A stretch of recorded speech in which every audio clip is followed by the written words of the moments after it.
En el video anterior habíamos hablado de la visión integral de riesgos. Muy bien. Ahora tenemos como número 2 el ERM y la estrategia. ¿Qué es el riesgo estratégico?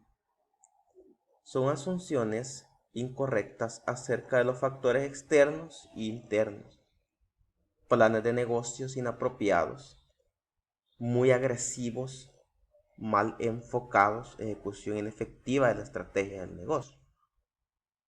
Muy bien, en las organizaciones suele verse a veces que hay planes de negocios inapropiados y además de eso hay estrategias para minimizar los riesgos que son débiles.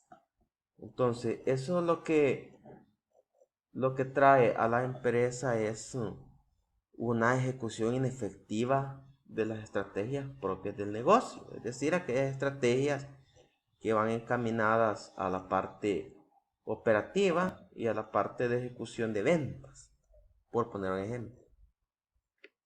También la falla para responder de manera oportuna a cambios en la regulación, entorno macroeconómico o competencia, tales como los ciclos del negocio, acciones de los competidores, preferencias cambiantes de los clientes, obsolescencia de los productos, servicios y desarrollos tecnológicos. Muy bien, si las empresas no tienen controles internos adecuados como para detener los riesgos, entonces se va a ver afectada por la competencia, por malos ciclos del negocio, por las preferencias cambiantes de los clientes, ¿verdad? En tal es el caso de que, por ejemplo, yo tengo un producto que mi competencia quizás lo está dando más barato, ¿verdad? Entonces, ese tipo de cuestiones así, más cuando las empresas no practican un benchmarking o no realizan un análisis FODA. Entonces, esas cosas, este tipo de situaciones hacen de que la empresa pierda, de que la empresa sea víctima del riesgo. Es decir, sea víctima de las consecuencias de esos riesgos y de las malas estrategias que ellos mismos están desempeñando.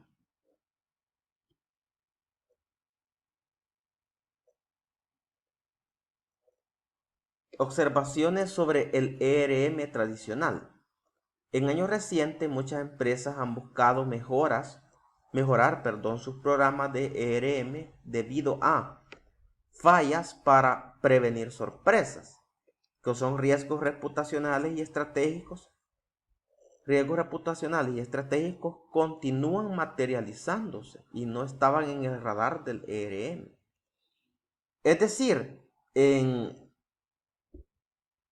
por ejemplo, en este caso de los riesgos reputacionales, volvemos al ejemplo del banco hipotecario. Si ustedes se recuerdan, allí hubo un riesgo reputacional de tal magnitud de que se vieron involucrados muchos funcionarios del gobierno y aún así del banco. Entonces, realmente lo que se trata es de que las empresas deban mitigar de alguna manera ese tipo de cosas, ese tipo de situaciones que a la larga cuando se materializan son fatales. Entonces, si nosotros ahorita estamos hablando de minimizar los riesgos, nosotros debemos tener muy claro de que considerar el riesgo dentro de la empresa como algo perjudicial debe de ser lo más conveniente, porque si el riesgo se materializa, las estrategias se nos vienen abajo. Entonces no es posible de que nosotros como administradores, como personas que estamos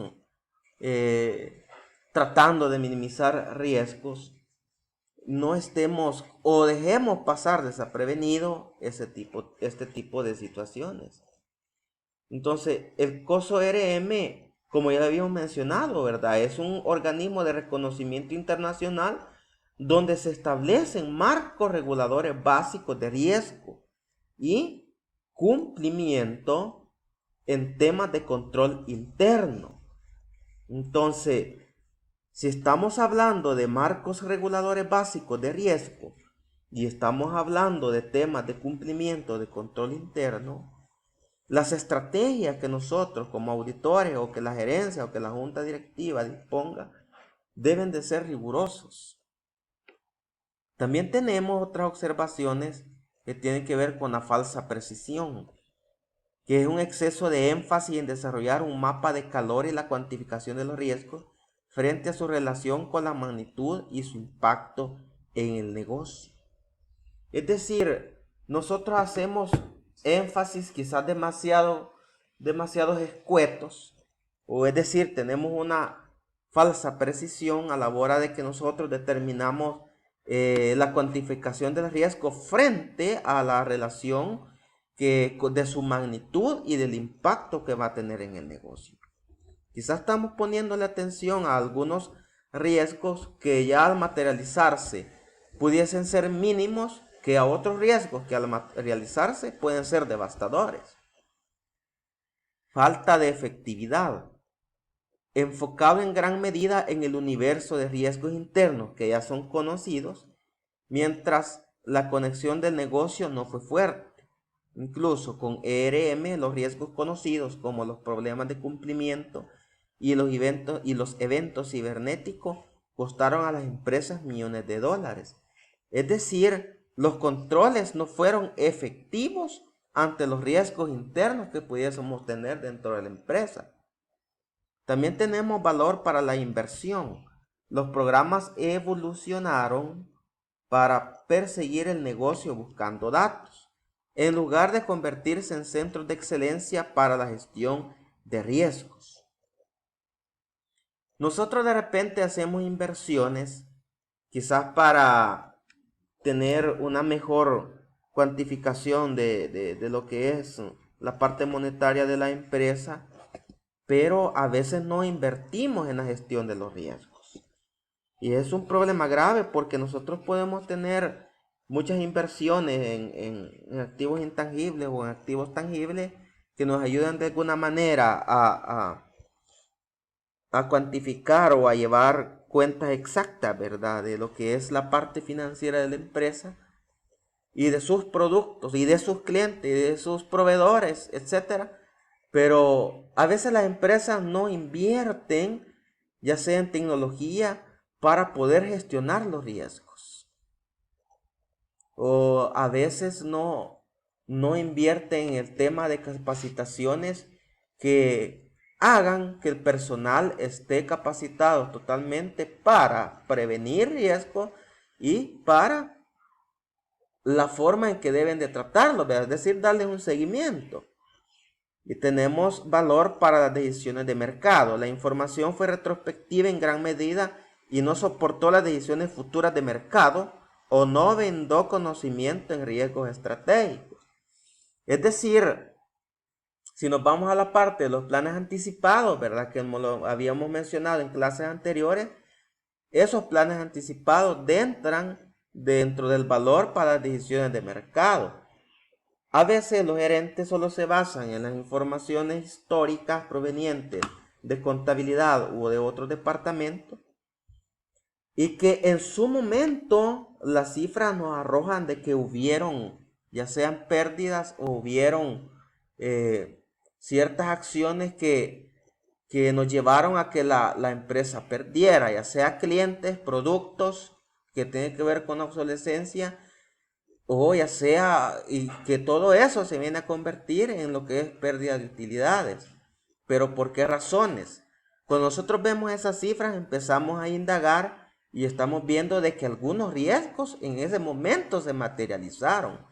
Pero ¿de qué nos sirve estar analizando a 2 meses o a 3 meses o a un mes haber pasado los eventos que cuantificaron pérdidas, pudiendo haber hecho un plan estratégico que nos diga en su momento qué es lo que está sucediendo con la empresa. Lo que pasa es que las empresas a veces solo se basan en informaciones históricas, pero para corregir esas desviaciones ya ha pasado tanto tiempo, ya es difícil, ya no se puede. Al menos lo que puede hacer es una corrección para que aquel evento ya no vuelva a suceder y ya no vuelva a dar una perjudicación en exceso. Y ese es el detalle. Ese es el detalle. Y también tenemos los típicos programas de ERM que no están enfocados en los riesgos correctos. Las funciones de riesgo y cumplimiento tradicionalmente están enfocados en otras categorías de riesgo, aun cuando los riesgos estratégicos han demostrado ser los número 1 destructores de valor. Y habíamos mencionado que el valor es igual al crecimiento de la empresa. Entonces, esos riesgos estratégicos está demostrado de que nos van a hacer pedazos. ¿Verdad? Son los destructores número 1 del valor, del crecimiento. Entonces, por ahí tenemos que muchos factores contribuyen con los desafíos de las compañías, pero 3 se destacan. Falla en el perfil de riesgos cuando se formulan las estrategias. Es decir, cuando nosotros estamos formulando las estrategias para prevenir los riesgos o que cuando los riesgos se materialicen sea mínimo el impacto, hay fallas cuando nosotros describimos ese perfil de ese riesgo. Es decir, porque quizás no hemos conocido a profundidad ese riesgo o no tenemos la certeza de que cuándo pueda suceder o no tenemos quizás la certeza cómo puede impactar a la empresa. Entonces a eso se debe la falla en el perfil de los riesgos. De eso se trata la falla en el perfil del riesgo. Es decir, no lo describimos a su totalidad o no lo describimos como tuvo que haber sido. Y también tenemos el insuficiente monitoreo y gestión de los riesgos asumidos. Cuando nosotros nos asumimos riesgos internos y externos de la empresa, que en determinado momento puede suceder, quizás solo los dejamos por allí y no le damos seguimiento. Entonces, es necesario, ¿verdad?, que nosotros tengamos un suficiente monitoreo y que gestionemos esos riesgos asumidos. Y también tenemos las fallas para reevaluar las estrategias a la luz de cambios externos. Muy bien, nosotros debemos reevaluar o redefinir nuevamente aquellas estrategias a la luz de los cambios externos de esos riesgos. Porque puede ser de que, por decirle algo, vea, si digamos un riesgo reputacional, ¿verdad? Es posible de que mis clientes este día estén haciendo lavado de dinero y es posible que estén llegando a X cuentas, ¿verdad? Dentro del banco, digamos, ¿verdad? Pero puede ser de que de repente cuando nosotros les hemos observado eso, ellos cambien la estrategia para poder seguir haciendo lo mismo. Entonces, ante ese tipo de situaciones, nosotros tenemos que reevaluar las estrategias porque también los riesgos tienen cambios.